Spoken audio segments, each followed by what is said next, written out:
Computer का यदि आप कोई कोर्स कर रहे हैं, आप CCC कर रहे हैं, आप BCA कर रहे हैं, आप BCC कर रहे हैं या कोई भी कंप्यूटर कोर्स कर रहे हैं, तो उसका पहला चरण यही होता है कि आपको कंप्यूटर के बारे में बेसिक जानकारी होनी चाहिए।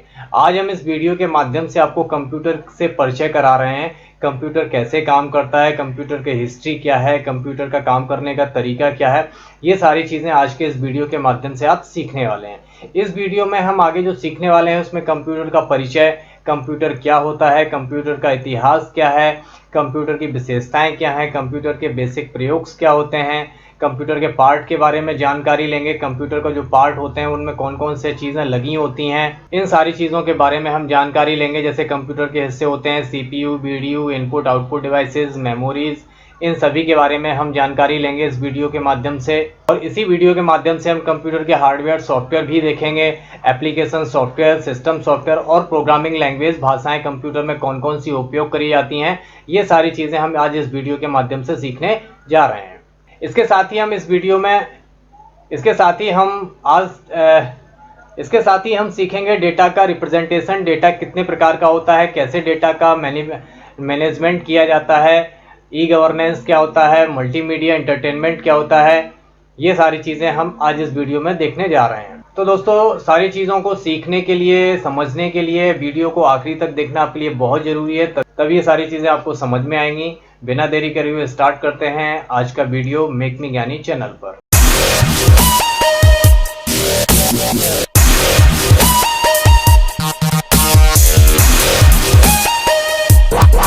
अब यहाँ पे लिखा हुआ है सामने कंप्यूटर क्या है, व्हाट इज द कंप्यूटर। ये चीज़ बहुत ज़रूरी है, समझ लेते हैं। कंप्यूटर सब लोगों ने देखे होंगे, हर सब लोगों के पास कंप्यूटर हैं, लैपटॉप्स हैं, पड़ोस में होते हैं, आसपास देखे होते हैं। लेकिन ये समझ लेते हैं कंप्यूटर होता क्या है। अब देखिए, जैसा यहाँ पे लिखा हुआ है, कंप्यूटर के बारे में एक आम धारणा प्रचलित है कि कंप्यूटर एक अंग्रेजी शब्द है।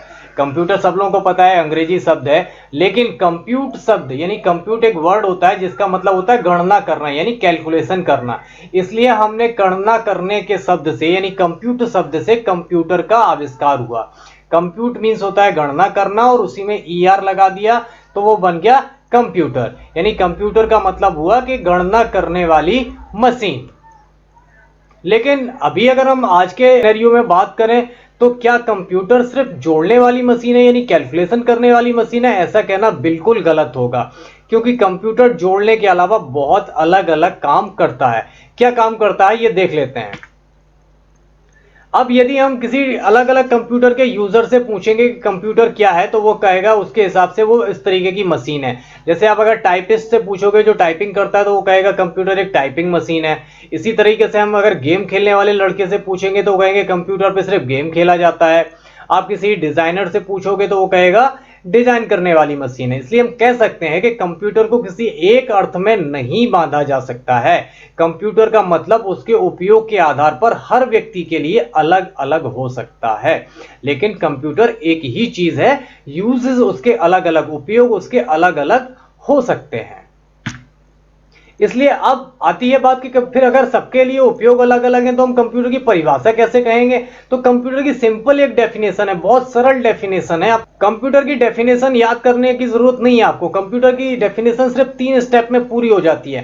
पहली लाइन हमेशा याद रख लेते हैं, लिखा है कंप्यूटर एक ऐसी मशीन है जो कुछ तय निर्देशों के अनुसार कार्य को संपादित करते हैं। और ज्यादा कहें तो कंप्यूटर एक इलेक्ट्रॉनिक उपकरण है या इलेक्ट्रॉनिक मशीन है जो इनपुट उपकरणों की मदद से आंकड़ों को स्वीकार करता है। यानी हम इनपुट देते हैं कंप्यूटर को, जो कंप्यूटर एक्सेप्ट करता है और उन्हें प्रोसेस करता है। प्रोसेस मतलब उन पर प्रक्रिया करता है, उन पर काम करता है और उन्हीं आंकड़ों को आउटपुट उपकरणों की मदद से सूचना के रूप में प्रदान कर देता है। यानी हम पहले उसे इनपुट देते हैं, यानी हम उसे आदेश देते हैं काम करने के लिए, उन पर वो काम करता है और काम करने के बाद हमें आउटपुट दे देता है। अब इसको डिटेल में समझ लेते हैं। डिटेल में कैसे समझेंगे, लिखा है कंप्यूटर यूजर द्वारा पहले कुछ निर्देश लेता है। यूजर कौन होता है? यूजर मतलब जो कंप्यूटर पर बैठा है, जो कंप्यूटर चला रहा है, वो यूजर कहलाता है। तो यूजर द्वारा पहले कंप्यूटर कुछ निर्देश लेगा जिसे हम इनपुट बोलते हैं, और जो विभिन्न इनपुट डिवाइसेस की मदद से प्रविष्ट कराए जाते हैं। यानी हमारे पास बहुत सारी इनपुट डिवाइसेस होती हैं जिनके माध्यम से हम कंप्यूटर को आदेश देते हैं काम करने के लिए, और फिर उन्हीं इनपुट को या उन्हीं निर्देश को प्रोसेस किया जाता है और आखिरी में निर्देशों के आधार पर परिणाम देता है, जिसे आउटपुट डिवाइसों की मदद से प्रदर्शित किया जाता है। जैसे हमने कीबोर्ड से इनपुट दिया, आप कीबोर्ड से टाइपिंग करके कंप्यूटर में इनपुट देते हो, कंप्यूटर ने इनपुट लेने के बाद उस पर प्रक्रिया करी, प्रोसेसिंग करी और उसके बाद आपकी मॉनिटर पे वो चीजें दिख गई, तो दैट इज कॉल्ड आउटपुट। अब हम जो इनपुट देते हैं वो कई प्रकार का हो सकता है। जो आप इनपुट देते हो उसमें संख्या यानी नंबर्स हो सकते हैं, वर्णमाला यानी अक्षर हो सकते हैं, आंकड़े यानी कोई भी डेटा हो सकता है। ऐसे ही डेटा के अनुसार कंप्यूटर परिणाम बनाता है। हाँ, एक बात बहुत ध्यान रखने वाली चीज है कि यदि कंप्यूटर को गलत आंकड़े दिए जाते हैं तो कंप्यूटर परिणाम भी गलत देता है। मतलब साफ है यहाँ पे कि कंप्यूटर एक गीगो टेक्नोलॉजी पर काम करता है। गीगो का मतलब होता है गार्बेज इन गार्बेज आउट। यदि आप कंप्यूटर को गलत इनपुट देंगे तो आउटपुट भी गलत मिलेगा। अब यहाँ पे आप देख लेते हैं कंप्यूटर गलत इनपुट करने पे गलत परिणाम कैसे देता है। जैसे देखिए, मैंने लिखा, एक नाम लिखा मैंने संजय, SANJAY, मैंने बिल्कुल सही स्पेलिंग इंटर करी, इसलिए इसने सही स्पेलिंग दिखाई। लेकिन यदि इसी जगह पे मैं लिख दूं SAJANY, तो जो मैंने इनपुट किया है इसने वही दिखाया, इसने अपने आप से सही नहीं किया है। That is called garbage in then garbage out. आप गलत इनपुट करेंगे तो आपको आउटपुट भी गलत ही दिखाई देने वाला है। तो हमें यहाँ पे समझ में आ गया है कि कंप्यूटर गलत इनपुट देने पर गलत आउटपुट देगा। कंप्यूटर की कोई गलती नहीं होती है, जैसा उसका यूजर इनपुट करा रहा है वैसे ही उसे आउटपुट मिलने वाला है।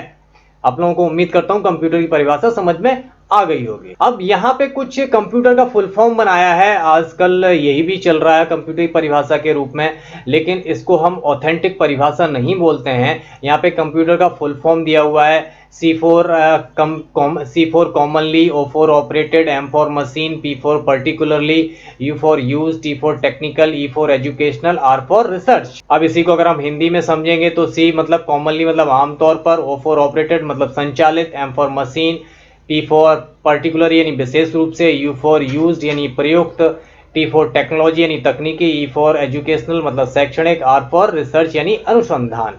ये हो गए कंप्यूटर के फुल फॉर्म जो नॉर्मली यूज में आते हैं। लोग नॉर्मली कंप्यूटर का फुल फॉर्म इस तरीके से समझते हैं। अभी यहाँ पर कंप्यूटर और उनके हार्डवेयर के प्रकार के बारे में बताया गया। कंप्यूटर देखने में कैसा होता है, उसके पार्ट्स और क्या क्या होते हैं, उसके हार्डवेयर क्या क्या होते हैं, कंप्यूटर का हिस्से कौन कौन से होते हैं, ये सारी चीज़ें की जानकारी आपको यहाँ पे दी जा रही है। जैसे कंप्यूटर का कैबिनेट हो गया, मदरबोर्ड है, रैम है, हार्ड डिस्क है, CPU, SMPS है। SMPS का फुल फॉर्म लिखा है यहाँ पे, स्विचिंग मोड पावर सप्लाई, जो कंप्यूटर के CPU में पावर की सप्लाई करती है उसे हम बोलते हैं SMPS।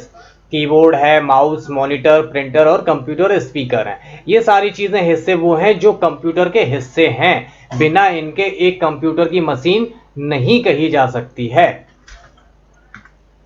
अब जैसे यहाँ पे आपको दिख रहा है इमेज में, यहाँ पे ये मॉनिटर है, ये कीबोर्ड है, ये माउस है, ये स्पीकर है और ये जो पूरा डिब्बा दिख रहा है आपको, ये बॉक्स नुमा, इसको हम CPU नॉर्मल जनरली भाषा में बोलते तो हैं, बट CPU ये अकेला नहीं हो सकता। ये जो बगल में आपको सारे पार्ट्स दिख रहे हैं, these all are the part of this box, then it called CPU, तब जाके कहीं हम इसको कंप्यूटर बोलते हैं। अब जैसे ये पहला हिस्सा दिख रहा है आपको, इसको पावर सप्लाई बोलते हैं।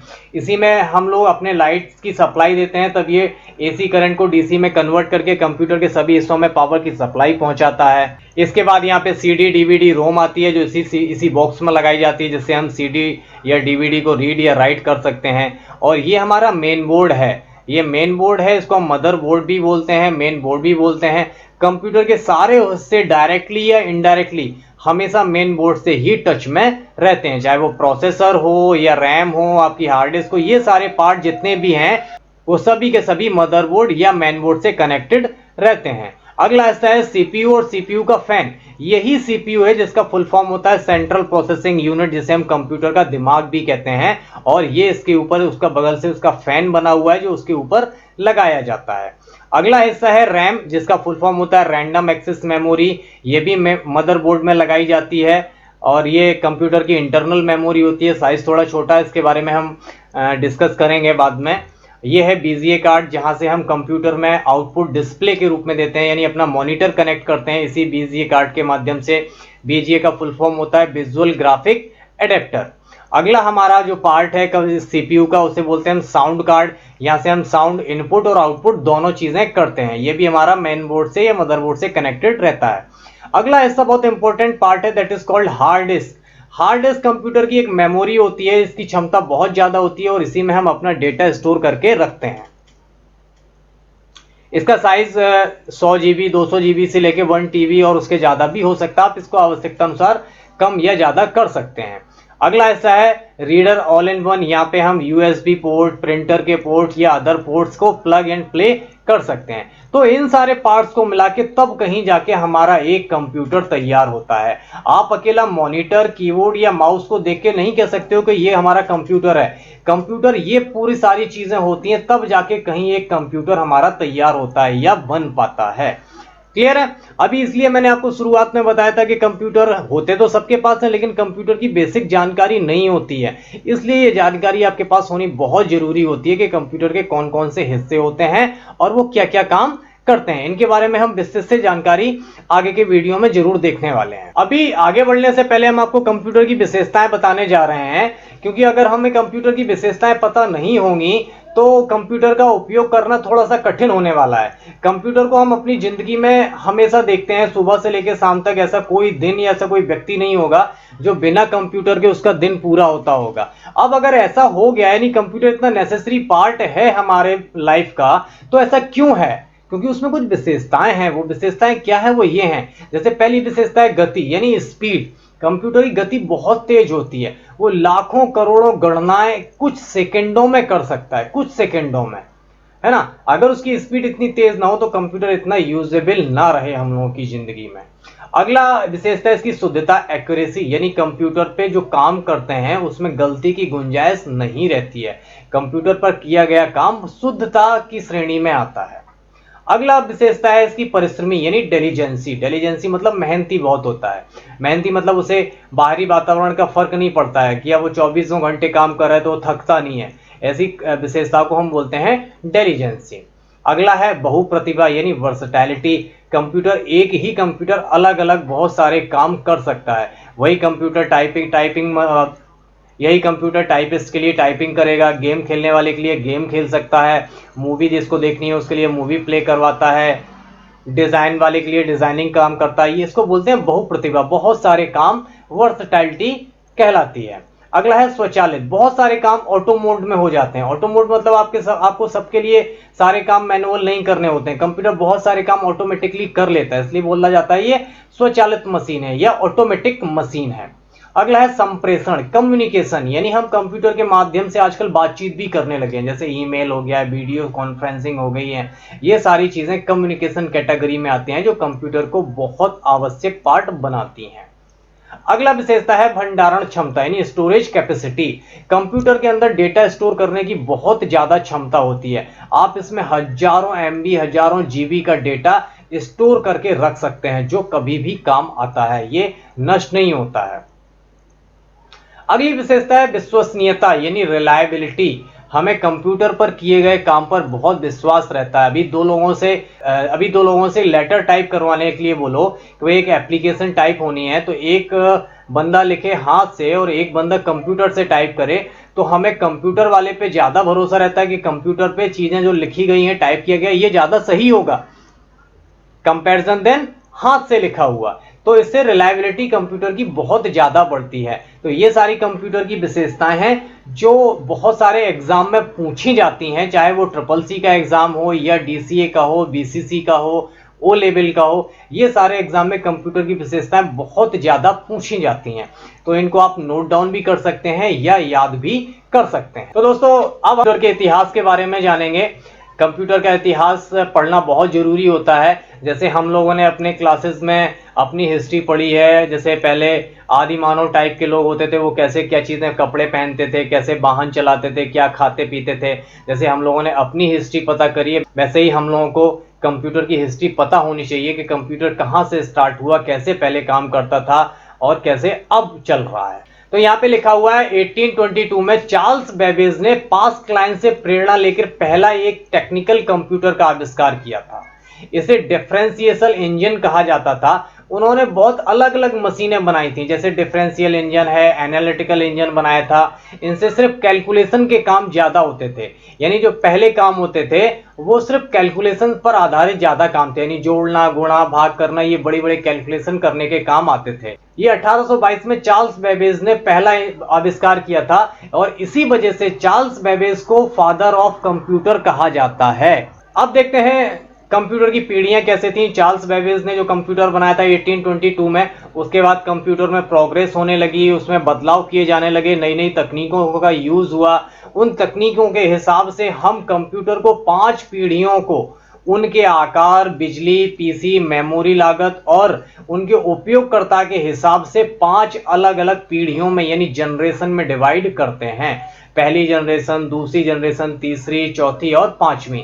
इनका एक टाइम भी डिवाइड कर दिया गया कि 1940 से 1956 तक यहाँ पे पहली जनरेशन कैलकुलेट की जाती है। दूसरी जनरेशन 1956 से या 1957 से 1963, 1964 से 1971, उसके बाद से 1975 से 89 और वहां से लेके अभी तक 5वीं जनरेशन कंप्यूटर की चल रही है। अभी हम देखते हैं इन जनरेशन में कैसे कैसे आविष्कार हुए, कौन कौन सी टेक्नोलॉजी यूज हुई, ये सारी चीजों को हम अब आगे देखते हैं। देखिए ये है पहली जनरेशन, फर्स्ट जनरेशन, जो 1940 से लेकर 1956 तक बताई जाती है। इस जनरेशन में वैक्यूम ट्यूब टेक्नोलॉजी का यूज हुआ था, यानी वैक्यूम ट्यूब का यूज हुआ था डेटा को स्टोर करने के लिए, जिससे कंप्यूटर को साकार कर गणनाएं करना संभव किया। यानी इससे पहले गणना करने में बहुत दिक्कत आती थी। पहली जनरेशन में डेटा को उपयोग करने के लिए, डेटा को उपयोगी बनाने के लिए हम वैक्यूम ट्यूब का यूज करने लगे थे। अब वो कौन कौन सी डिवाइसें थी जिसमें वैक्यूम ट्यूब का यूज हुआ था, जैसे एनायक, एडवेक, एडसेक, यूनिवैक और मार्क 1। ये सारे जो कंप्यूटर हैं ये पहली पीढ़ी के कंप्यूटर में गिने जाते हैं।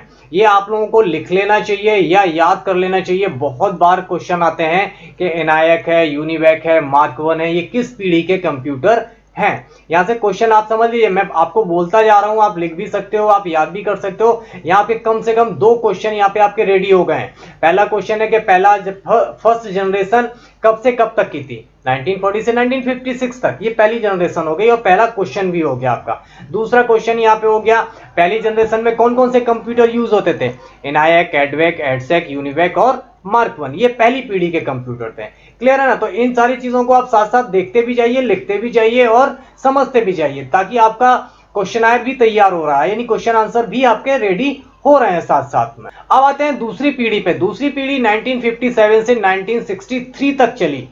इस पीढ़ी में क्या हुआ ये देख लेते हैं। इस पीढ़ी के कंप्यूटर में ट्रांजिस्टर टेक्नोलॉजी का यूज होने लगा था, जिसने तब के कंप्यूटर के आकार को छोटा कर दिया था और स्पीड उसकी बढ़ा दी थी। पहले पीढ़ी के कंप्यूटर तो इतने बड़े थे, बताया जाता है कि वो एक बड़े 20 बाई 20 का अगर हॉल हो ना तो उसमें उन कंप्यूटरों को रखा जाता था। लेकिन दूसरी पीढ़ी आते आते उनमें ट्रांजिस्टर का यूज होने लगा और उनका आकार छोटा हो गया और उनकी स्पीड बढ़ गई। उनके कंप्यूटर कौन से थे दूसरी पीढ़ी में, IBM 1401, IBM 1620, IBM 7094, COS 3600, RCA 501, ये सारे कंप्यूटर सेकेंड जनरेशन को बिलोंग करते हैं। यहाँ पे भी आपके 2 क्वेश्चन तैयार हो रहे हैं, 3 क्वेश्चन तैयार हो रहे हैं। सेकेंड जनरेशन का टाइम, सेकेंड जनरेशन में कौन सी टेक्नोलॉजी यूज होती थी और सेकेंड जनरेशन के कौन कौन से कंप्यूटर थे। यहाँ पे आपके 3 क्वेश्चन तैयार हो रहे हैं। अगर आप इसी तरीके से क्वेश्चन देखते जाएंगे, समझते जाएंगे, तो आपको एग्जाम क्रैक करने में बिल्कुल भी कठिनाई नहीं आने वाली है। ओके, बढ़ते हैं अपनी अगली तीसरी पीढ़ी की तरफ। ये हमारी तीसरी पीढ़ी है जो 1964 से 1971 तक चली है और तृतीय पीढ़ी में, तीसरी पीढ़ी में आईसी का यूज होने लगा था। आईसी का फुल फॉर्म होता है इंटरग्रेटेड सर्किट। आईसी टेक्नोलॉजी का उपयोग होने लगा था, जिससे ये और भी तेज हो गया था। आईसी से कंप्यूटर की स्पीड बहुत ज्यादा बढ़ गई थी।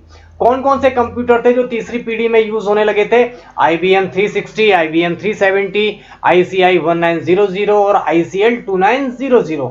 ये सारे कंप्यूटर तीसरी पीढ़ी के कंप्यूटर हैं जिनमें आईसी का यूज होने लगा था। जैसे आईसी आप देख रहे हैं, आपने देखी भी होगी और यहाँ पे आपको इमेज में दिखाई भी दे रही होगी। ये थे तीसरी पीढ़ी के कंप्यूटर। बढ़ते हैं अपनी अगली पीढ़ी की तरफ, चौथी जनरेशन की तरफ। ये हमारी चौथी जनरेशन है जो 1972 से 1980 तक चली।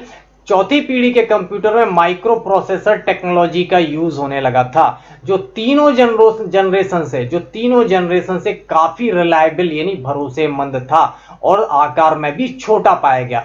ऐसे कंप्यूटरों को हम कहीं से भी आसानी से इधर से उधर ले जा सकते हैं, रख सकते हैं, उनका साइज छोटा हो गया। इनकी कैटेगरी में हमारे जो डेस्कटॉप, आज के समय में हम डेस्कटॉप देखते हैं, वो सारे 4th जनरेशन में आते हैं। लैपटॉप सारे इसी कैटेगरी में आते हैं। मोबाइल आपके सारे इसी कैटेगरी में आते हैं। ये सारे के सारे कंप्यूटर आपकी 4th जनरेशन को बिलोंग करते हैं। बढ़ते हैं अपनी अगली पीढ़ी की तरफ, 5वीं पीढ़ी। 5वीं पीढ़ी में कंप्यूटर में आर्टिफिशियल इंटेलिजेंस यानी एआई का यूज होने लगा था। AI stand for artificial intelligence का उपयोग होने लगा था। इसे कंप्यूटर, इस टेक्नोलॉजी का यूज करके कंप्यूटर अपने कैटेगरी में सर्वोपरि बन गया, जिसमें ये खुद के आईक्यू का इस्तेमाल करने लगा था। जैसे हम आजकल के मोबाइल देखते हैं, आजकल के कंप्यूटर देखते हैं जो फिंगरप्रिंट से खुल जाते हैं, अपने फेस से अपना हमारा चेहरे का रिकॉग्नाइजेशन कर लेते हैं, आंखों के रेटिना से खुल जाते हैं, टच स्क्रीन से काम करते हैं। इन सारी चीजों को बोलते हैं हम आर्टिफिशियल इंटेलिजेंस यानी बनावटी दिमाग।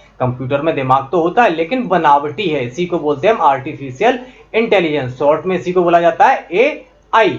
ये थी हमारी 5 पीढ़ियां कंप्यूटर की, पहली पीढ़ी, दूसरी पीढ़ी, तीसरी, चौथी और 5वीं पीढ़ी। जो 5वीं पीढ़ी अभी तक चल रही है, जो भी अभी टेक्नोलॉजी आविष्कार हो रहे हैं, ये सारे के सारे 5वीं पीढ़ी को बिलोंग करते हैं। तो दोस्तों कमेंट में जरूर बताइए जो चीजें अभी तक हमने आपको बताई हैं वो आपको समझ में आया है या नहीं आया है, या आपको और डिटेल में समझना है, ये सारी चीजें मुझे कमेंट करके जरूर बताइएगा। अगले वीडियो में हम आपको बताएंगे कंप्यूटर की और सारी चीजों के बारे में। तब तक अपना ख्याल रखिएगा। Take care, goodbye, thank you.